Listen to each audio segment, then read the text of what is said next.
un día más, con la gracia del Señor, proseguimos el comentario del Catecismo de nuestra Madre, la Iglesia. Sí, buenos días. ¿Con quién hablamos? Buenos días, padre Bonilla, de Eduardo de Cádiz. Adelante, Eduardo. Mira, yo vine está en el monasterio, unos días de retiro y tal, muy bien. Pero me llamó mucho la atención. Y este monje lo decía con muy buena fe, pero claro, digo yo, ¿de dónde ha sacado ahora este hombre esta idea? Cuando él mismo me ha contado la experiencia que ha tenido con Satanás. Entonces le contaba allí a unas personas que estaban también de visita que en el Señor te gracia y que el infierno y la condenación no existe. Y yo he leído en Mateo 25, capítulo 25, del 30 al 42, no sé qué, donde se habla claramente de la condenación eterna. A veces que la Iglesia también ha entrado en una confusión. Buenos días, padre. Gracias. No, la Iglesia la verdad es que no entra en una confusión. La Iglesia no es dueña de ese mensaje revelado y por lo tanto, pues no puede decir ahora está bien visto y lo decimos, ahora no está bien visto y nos lo callamos. No, mire usted. Recuerdo con cierta ironía. Recuerdo que como estaba, si recordáis, hace mucho tiempo, pues que iba a ser la Expo de Sevilla, la Expo del 92, etcétera, ¿no? Y todo era la Expo, todo iba a ser para la Expo, ¿eh? Y entonces recuerdo que en una ocasión en la parroquia hablando de ese tema salió el tema de la salvación y la condenación y tal, y dice una persona, no, eso también lo van a quitar para la Expo. Para la Expo ya lo van a quitar, ¿eh? Bueno, con un poco de ironía, pero diciendo, vamos a ver, ¿es que acaso una verdad eterna puede afirmarse o negarse en el siglo XX o XXI o XXII o XVI o el XII o el XI? ¿Qué verdad sería, o sea, qué seriedad tendría el que nosotros, dependiendo del siglo en el que vivimos, afirmemos una cosa o no la afirmemos? Es que entonces esto no es una revelación. Entonces no predicamos la revelación de Dios. La revelación de Dios nos preserva de ser esclavos de las ideologías de cada momento. Es que nos preserva de ello, ¿eh? Entonces esa es una verdad eterna que está por encima de que sea políticamente correcta, que resulte simpática o antipática. Habrá que explicarla, pero es que no se puede negar la verdad del Evangelio. Pero bueno, también quizás lo que sea triste es ver cómo a veces también por influjo de malas teologías, de teologías que no son sanas, que no son conformes al magisterio de la Iglesia, a veces hasta los propios hombres de Iglesia se confunden. Y lo peor, que confunden a otros, claro, que es una gran responsabilidad. Damos paso al siguiente oyente. Buenos días. Hola, buenos días. Sí, buenos días, le escuchamos. Mire, quisiera saber una pregunta. Es que tengo la radio y me confundo a veces.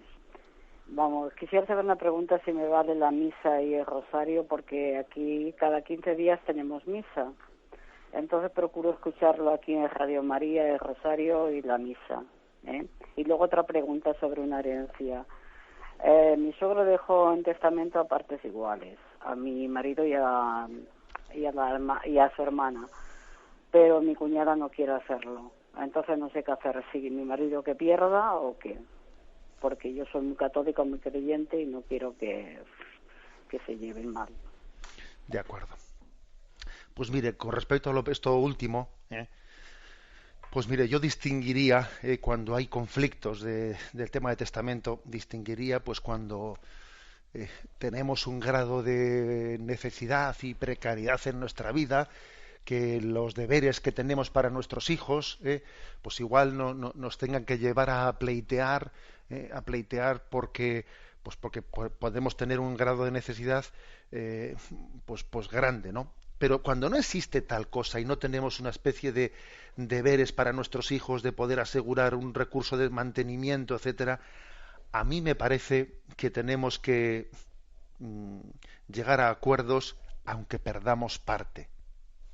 Así de claro. O sea, a mí me parece que tenemos que tener esa disponibilidad en el Evangelio, lo cual no quiere decir que uno no plantee las cosas objetivamente diciendo, a ver, a mí objetivamente me parece que esto es así y aquí el Testamento dice esto y esto, pero bueno, si uno ve que eso va a llevar a la guerra mundial y además por otra parte ve que puede prescindir de ese dinero o de parte de ese dinero, es decir, yo creo que hay que hacer un discernimiento entre cuando tenemos una necesidad y un tipo de obligación para nuestros hijos, etcétera, o cuando al final también hay algo de amor propio, algo de celos, de envidias, de historias que dice uno, pues mira, desde luego yo no pienso perder la paz ni sembrar la discordia en la familia por no sé qué. O sea, lógicamente tenemos derecho, ¿no?, a defender nuestros derechos, pero desde luego no de una manera, iba a decir yo, pues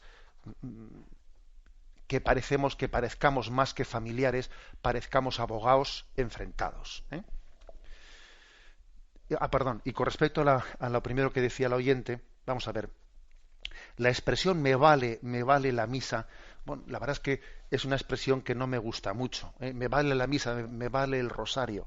Vamos a ver, yo creo que claro que la Iglesia pues nos propone la participación en la Eucaristía plenamente, pues en la asistencia al sacramento en la Iglesia y en la recepción del sacramento, etcétera. Es decir, uno allí pues participa de una forma plena del sacramento. Pero cuando uno por circunstancias X no puede ir pues al templo parroquial, pues entonces participa en otra medida a través de la misa, pues desde la radio, cuando no puede asistir.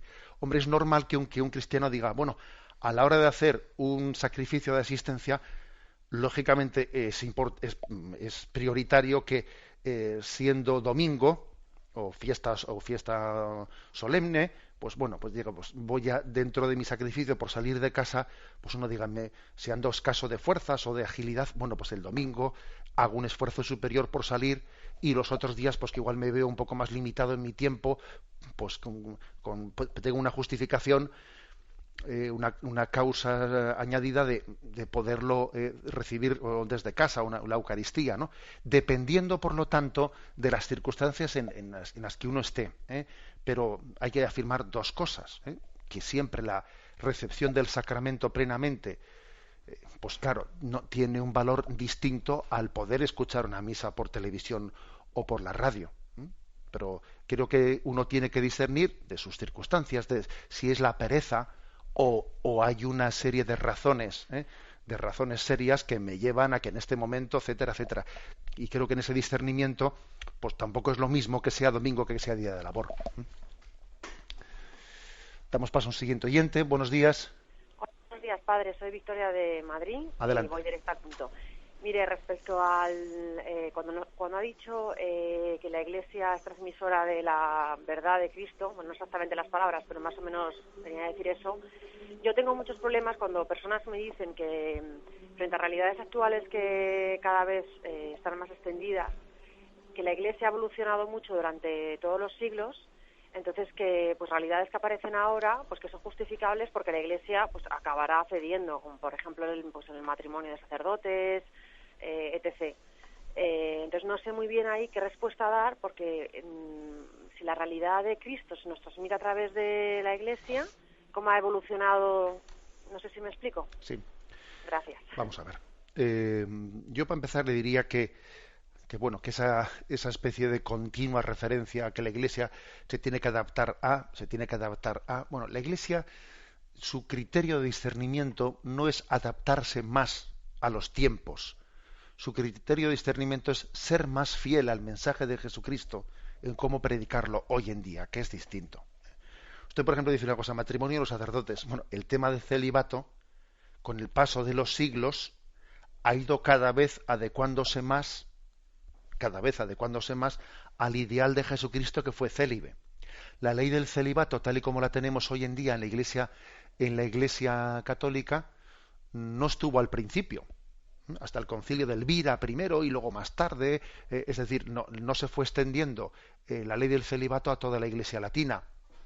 Luego, digamos, hemos ido creciendo en la adecuación a la imagen de Cristo célibe. No nos hemos ido alejando a lo largo de la historia, sino todo lo contrario, nos hemos ido alejando. Y desde luego me parece impensable que esa tendencia a la progresiva adecuación al modelo de Cristo célibe vaya a cambiar. Me parece impensable.